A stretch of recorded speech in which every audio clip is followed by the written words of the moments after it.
Hello बच्चों, मैं Meenakshi Sharma resonance PCCP से संस्कृत फैकल्टी। आज हम लोग जो हमारी कक्षा 6 है उसका संस्कृत का जो ग्रामर विषय जो है यानी ग्रामर का व्याकरण का जो एक टॉपिक है सर्वनाम परिचय, उसका अध्ययन करेंगे। उसके बारे में जानेंगे कि आखिर सर्वनाम होता क्या है। आप लोगों ने हिंदी में तो सर्वनाम शब्द पढ़ा ही होगा। आज का जो पहले हम टॉपिक लिख देते हैं, सर्वनाम परिचय। हिंदी में तो सर्वनाम आप लोगों ने पढ़ा ही होगा, ऐसे ही संस्कृत में भी हमारा सर्वनाम जो टॉपिक है उसके बारे में आज हम लोग जानेंगे कि आखिर होता क्या है। पहले तो हम देखते हैं परिभाषा जो कि आप लोगों ने पढ़ी हुई है कि जो शब्द संज्ञा के स्थान पर प्रयोग में लाए जाते हैं, अर्थात जैसे संज्ञा में हम देखते हैं किसी व्यक्ति का नाम है, स्थान है, ये सारी चीजें हम संज्ञा में देखते हैं, तो उसकी जगह हम जिन शब्दों का प्रयोग करते हैं वो हमारे सर्वनाम कहलाते हैं। तो हम यहाँ पर, क्योंकि जो डेफिनेशन है पूछी नहीं जाती है, फिर भी क्योंकि हमें ये पता होना चाहिए कि आखिर हम सर्वनाम कहते किसको हैं, ठीक है। तो हम पहले परिभाषा देखते हैं कि जो शब्द संज्ञा के स्थान पर, जिसको आप अंग्रेजी में नाउन भी कहते हैं, संज्ञा के स्थान पर प्रयोग किए जाते हैं,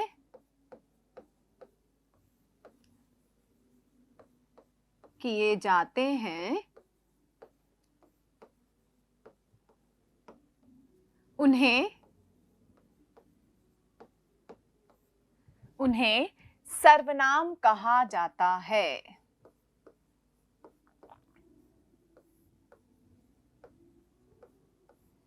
तो ये तो हो गई हमारी परिभाषा। अब जैसे इसके लिए हम एक उदाहरण देख सकते हैं, यथा जैसे कोई भी हमने कहा राम विद्यालय जा रहा है। मैं हिंदी में आप लोगों को बता रही हूँ, फिर संस्कृत में उसको समझा दूंगी। राम विद्यालय जाता है, विद्यालय से विद्यालय में अध्ययन करता है। राम जो है विद्यालय से घर आता है। राम बाजार जाता है, राम बाजार से सामान लेकर के आता है। तो जब हम ये इस तरीके के वाक्यों का प्रयोग करते हैं, उस समय हम जैसे जो संज्ञा शब्द है हमारा राम, उसी शब्द का जब हम अनेक बार प्रयोग करते हैं तो वो जो एक कहते हैं ना कि वाक्यों में सुंदरता या फिर बोलने में जो है वो अच्छा नहीं लगता है, तो इसीलिए हम सर्वनाम शब्दों का प्रयोग करते हैं। तो यहाँ पर भी हम सर्वनाम शब्दों के प्रयोग को ही यहाँ पर हम लोग पढ़ रहे हैं। जैसे हमने कहा बालकः विद्यालयं गच्छति।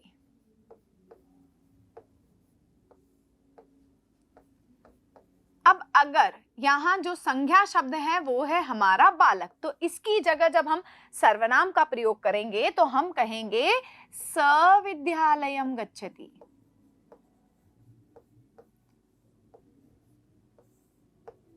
तो ये जो हमारा है, तो यहाँ पर कि हम संज्ञा के स्थान पर जिन शब्दों का हम प्रयोग करते हैं वो हमारे सर्वनाम कहलाते हैं। तो ये तो हो गई परिभाषा की बात। अब कुछ चीजें भी सर्वनाम होते कौन कौन से हैं, हिंदी में तो आप लोगों ने पढ़ा है, यह वह मैं तुम, है ना। तो वो सब क्या, तो अब यहाँ संस्कृत में वही शब्दों को हम जानते हैं कि हम इनको क्या लिखते हैं। तो जैसे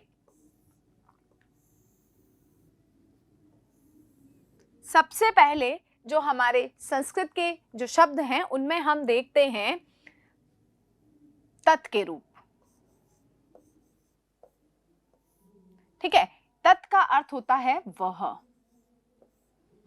ठीक है। यह के लिए हम एतत् और इदम,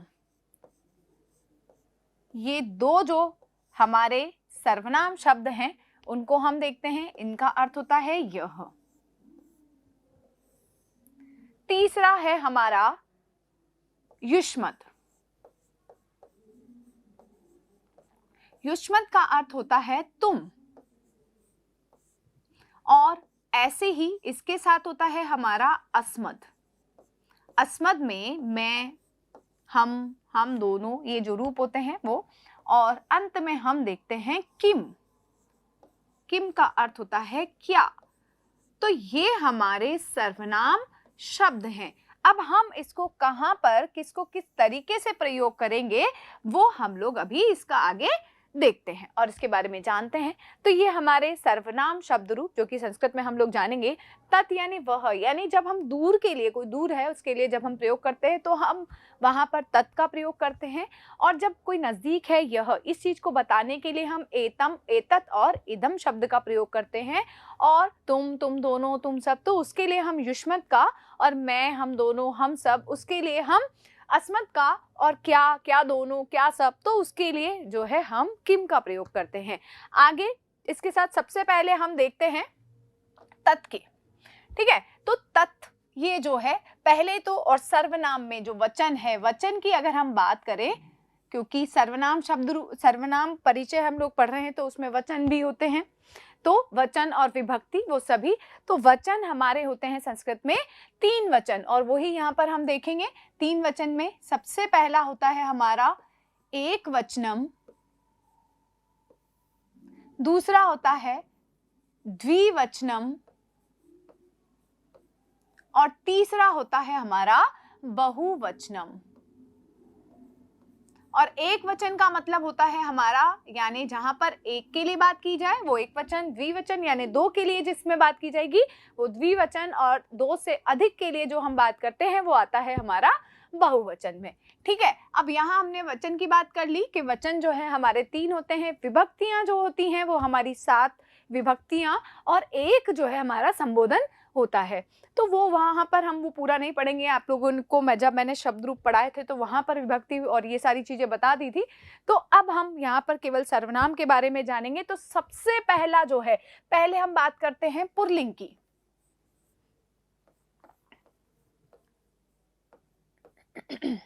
पुल्लिंग में हमने देखा कि भाई जो तत् है, तत् में जब पुल्लिंग की हम बात करते हैं तो एक वचन में हम पढ़ते हैं स, यहां मैं लिख देती हूं तत् का। ठीक है, एक वचन में स, द्विवचन में तौ, और बहुवचन में ते। अगर मैं एक बच्चे के लिए बात करूंगी तो जैसे मैंने कहा स, तो स के साथ अगर मैं जोड़ सकती हूं स बालकः, यानी वह बालक, तौ बालकौ, वे दोनों बालक, और ते बालकाः, यानी वे सब बालक। तो ये तो हो गया हमारा तत् का। तत् के साथ ही ये तो हमने पढ़ा इसको पुल्लिंग में। ऐसे ही हम स्त्रीलिंग में भी पहले एक साथ उसके भी देख लेते हैं, इदम के भी, ये तो थे वह के। ऐसे ही अगर हम एतत् के देखते हैं, मैंने आपको वहां पर पिछले वाले इसमें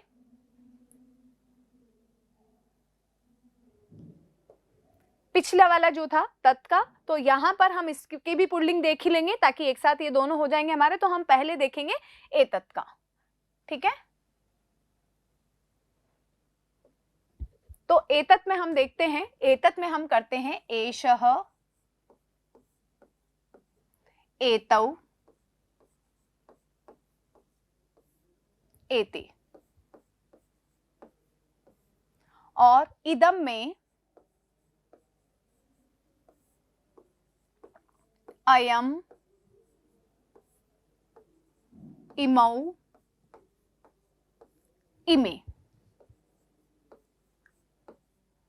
तो जैसे हमने ये बालक, बालकः, बालकौ, बालकाः पुल्लिंग में स तौते के साथ प्रयोग किया, वह बालक, वे दोनों बालक, वे सब बालक, तो वो ही चीज यहाँ पर एतत् और इदम के साथ भी हमारी लगती है। उसमें हम कहते हैं एषः बालकः, यह बालक, एतौ बालकौ, ये दोनों बालक, और एतेः बालका, यानी ये सब बालक। ऐसे अयम के लिए भी, यानी एतत् और इदम का प्रयोग नजदीक बताने के लिए हम लोग करते हैं अयम बालकः, इमौ बालकौ, और इमे बालकाः। तो पुल्लिंग में हम इस तरीके से इन सर्वनाम शब्दों का प्रयोग करते हैं।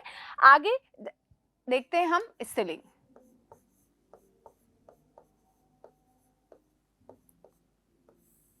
तो ऐसे ही स्त्रीलिंग में भी हम देखेंगे, जैसे तत् में हम क्या लेते हैं, जैसे यहां लिखा था स तौ ते, वैसे स्त्रीलिंग में हम लेते हैं एक वचन में सा, द्विवचन में ते, और बहुवचन में हम लेते हैं ताः।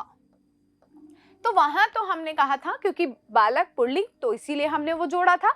अब यहाँ पर क्योंकि स्त्रीलिंग है तो हम यहाँ पर लेंगे सा बालिका, वह बालिका या वह लड़की, बालिका, बालिके, बालिकाः। तो इस तरीके से वह बालिका यानी वह लड़की, वे दोनों लड़कियां और वे सब लड़कियां। ठीक है, तो इस तरीके से हम इसको करेंगे। तो ऐसे ही ये तो था हमारा तत् का। फिर एतत्। अब एतत् में भी क्योंकि यहां पर भी जैसे पुल्लिंग चलता है तो पुल्लिंग, स्त्रीलिंग और नपुंसकलिंग, सर्वनाम में भी हम तीनों लिंगों को पढ़ेंगे। तो पुल्लिंग हमने देख लिया, अब एतत् का हम स्त्रीलिंग देखते हैं। यहां हम करेंगे, वहां था एषः, यहां होगा एषा, एते, एताः। ठीक है, और जो हमारा इदम वाला है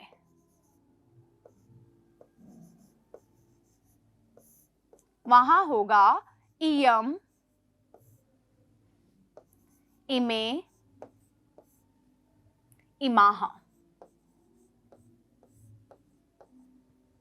ठीक है, तो ये पुल्लिंग और ये हमारा स्त्रीलिंग होगा। तीसरा हम नपुंसकलिंग भी देख लेते हैं, इनका अर्थ यही होगा, एषः बालिका, यह लड़की, ये एते बालिके, ये दो लड़कियां, एताः बालिकाः, ये सब लड़कियां। ऐसे ही इदम बालिका, ये लड़की। ठीक है ना, तो इदम नहीं, सॉरी, इयम होगा ये।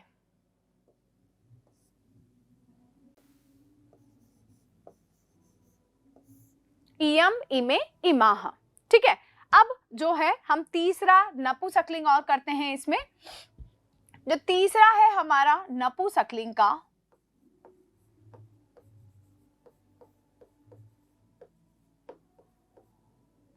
और नपुंसकलिंग में भी हम तीनों ही वचन देखेंगे। सबसे पहले हम देखते हैं तत् के। अब बार बार एक वचन द्विवचन लिखेंगे नहीं, तो वो आप वैसे ही समझ जाना कि हम तीनों वचनों के बारे में लिख रहे हैं।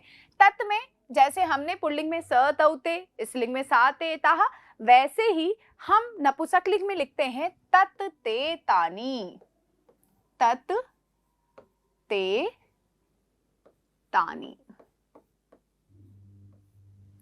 ठीक है, और हम एतत् के लिए लिखते हैं एतत्, एते, एतानि। और ये जो हमारा इदम है उसमें हम लिखेंगे इदम, इमे, इमानि। अब जैसे हमने पुल्लिंग में बालकः, बालकौ, बालिकाः और स्त्रीलिंग में बालिका, बालिके, बालिकाः करा था, वैसे ही हम नपुंसकलिंग में फल के, पुष्प के, किसी के भी हम लोग लिख सकते हैं। जैसे तत् फलम, वह फल, ते फले, वे दोनों फल, और तानी फलानी, वे सब फल। तो इस तरीके से हम इनका उपयोग करते हैं। एतत् फलम, ये यह फल, एते फले, ये दोनों फल, एतानि फलानि, ये सब फल। ऐसे ही इदम फलम, यह फल, इमे फले, ये दोनों फल, इमानि फलानि, ये सब फल। ठीक है, तो ये हमने पुल्लिंग, नपुंसकलिंग और जो है स्त्रीलिंग, तीनों लिंगों के बारे में पढ़ा। अब हम चलते हैं इसके बाद, क्योंकि हमारे जो तत् है, एतत् है और इदम है, इसका हमने पढ़ लिया। अगला है हमारा युष्मद् और अस्मद् के बारे में। तो उसमें भी हम देख लेते हैं, क्योंकि ये जो दोनों हैं अस्मद् और युष्मद्, ये हमारे वहां पर स्त्रीलिंग, पुल्लिंग, नपुंसकलिंग ऐसा कुछ नहीं होता है, क्योंकि ये सभी के लिए, चाहे वो स्त्रीलिंग हो या पुल्लिंग हो, दोनों जो है, इन दोनों का प्रयोग जो है वो कोई भी कर सकता है। ठीक है, तो हम देखते हैं यहाँ पर युष्मद् के। तो युष्मद् में जैसा कि आप लोगों ने देखा होगा, हम जब इसको पढ़ते हैं तो वहां पर हम देखते हैं, जो मध्यम पुरुष भी आप कह सकते हैं, त्वम, युवाम, इसको थोड़ा सा हिंदी क्या, त्वम यानी तुम, युवाम यानी कि तुम दोनों, और यूयम, यूयम का अर्थ होता है तुम सब, यूयम का अर्थ होता है हमारा तुम सब। ठीक है, तो इस तरीके से हम युष्मद के लिए भी हम इसका प्रयोग करेंगे, और अस्मद के लिए हम देखिए, अस्मद में हम कहते हैं अहम, अहम का अर्थ होता है मैं, आवाम यानी कि हम दोनों,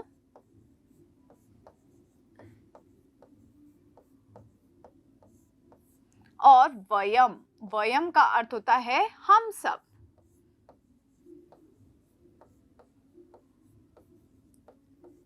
जब मैं तुम के लिए हम जब कहेंगे तुम्हारे लिए, तो जब मैं खुद के सामने मैं अपने लिए प्रयोग करूंगी अहम पठामी, मैं पढ़ती हूँ, आवाम पठाओ, हम दोनों पढ़ते हैं, और वयम पठामह यानी हम सब पढ़ते हैं।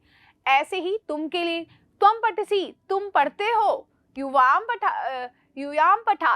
पठतः, तो तुम दोनों पढ़ते हो, और यूयम पठत यानी तुम सब पढ़ते हो। तो अब इनका प्रयोग भी हम इस तरीके से जो है सर्वनाम के उसमें करते हैं। तो यहाँ पर प्रथम पुरुष जो हम कहें कि प्रथम पुरुष में हम इन जो हमारे कर्ता हैं इनको हम पढ़ते हैं इस तरीके से, और इनका प्रयोग भी हम यहाँ पर करते हैं। ठीक है, तो हमारा हो गया युष्मद हो गया, उसके बाद अस्मद हो गया, और लास्ट में है हमारा किम। अब किम को भी हम तीनों में, पुल्लिंग, स्त्रीलिंग और नपुंसकलिंग, किम का अर्थ होता है क्या। जो हमारा शब्द है, सर्वनाम शब्द है किम, इसका अर्थ होता है क्या, और ये भी हम तीनों लिंगों में हम इसको देखते हैं, और तीनों लिंगों में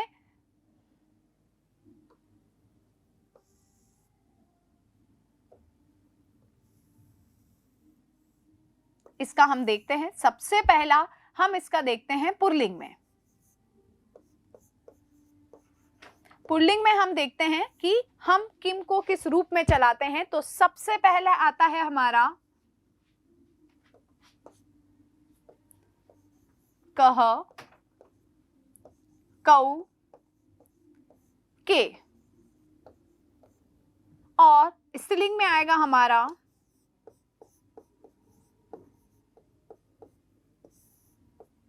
का, के, काह, और नपुंसकलिंग में जब हम इनका प्रयोग करते हैं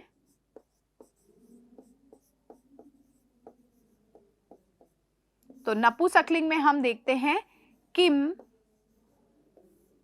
के, कानी।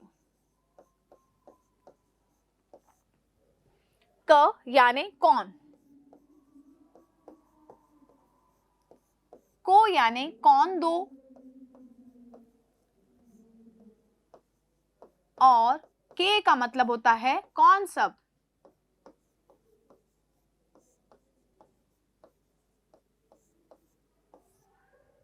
जैसे मैंने पुल्लिंग में कहा कहा गच्छति, कौन जाता है, स्त्रीलिंग में कहूंगी तो का गच्छति।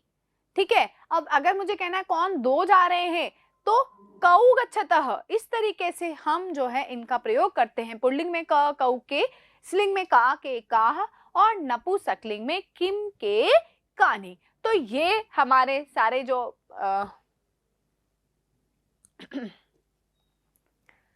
हमने यहाँ से इसको शुरू किया था। पहले में हमने पहले परिभाषा देखी कि जो शब्द संज्ञा के स्थान पर प्रयोग किए जाते हैं हम उन्हें सर्वनाम कहते हैं। जैसे बालकः विद्यालयं गच्छति, तो बालक की जगह हमने सह जो हमारा पुल्लिंग का रूप है वो हम लिखेंगे सह विद्यालयं गच्छति, कि वह विद्यालय जाता है। ठीक है, तो हम जो सर्वनाम के अंतर्गत तत् रूप पढ़ते हैं, एतत् पढ़ते हैं, इदम पढ़ते हैं, अस्मद, युष्मद पढ़ते हैं और किम पढ़ते हैं, ये सारे जो है ये हमें इस अर्थ को देते हैं। ठीक है, अब ये विभक्ति के अनुसार थोड़े से परिवर्तित हो जाते हैं। जैसे अगर मैं अस्मद रूप की बात करूं, अहम, आवाम, वयम, ठीक है, ये तो हम प्रथमा विभक्ति में कि मैं, हम दोनों, हम सब। अगर मुझे इसका मुझे बनाना है इसको कि मुझको, हम दोनों को, हम सबको, तो मैं उसको उसका जो द्वितीय भक्ति उसका प्रयोग करूंगी अहम आवाम वयम की जगह अहम आवाम वयम माम आवाम अस्मान, तो हम उनका प्रयोग कर देंगे। ठीक है, तो हमने पहले ये देखा। फिर हमने देखा जो हमारा दूसरा के जो तत् रूप है, हमारे तत् को हमने पुल्लिंग में स तौ ते, एतत् में हमने देखा पुल्लिंग में एषः एतौ एते, और इदम यानी नपुंसकलिंग में हमने देखा, सॉरी नपुंसकलिंग नहीं, इदम का जो रूप है पुल्लिंग में वो हम देखते हैं अयम, इमौ और इमे। तो पुल्लिंग में हमने तत्, एतत् और इदम के इस तरीके से हम इनका यूज करेंगे। स्त्रीलिंग में हम करेंगे तत् का सा ते ताह, एतत् में एषा एते एताह, और इदम में इयम इमे इमाह। ठीक है, तो इस तरीके से हम इनका उपयोग करेंगे, और इन्हीं के साथ मैंने कर्ता भी आपको जोड़ करके बताए हैं, जैसे बालकः बालकौ बालकाः, बालिका बालिके बालिकाः। ठीक है, तीसरा नपुंसकलिंग में हम लोग इन रूप को देखते हैं, तो तत् में तत् ते तानि।